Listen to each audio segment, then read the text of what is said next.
ছোটবেলার থেকেই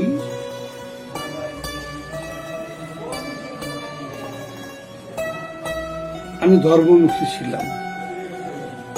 ছোটবেলার থেকেই যখন আমি প্রাইমারিতে পড়তাম তখনও আমি ধর্মের প্রতি আসক্ত ছিলাম।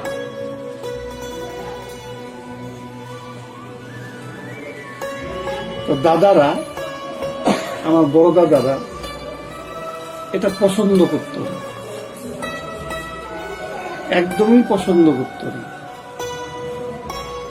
কিন্তু আমি নির্ভীক, শাসন করত। আমার দাদারা কড়া শাসন করত, বাঘের মতো, অত্যন্ত কড়া শাসন।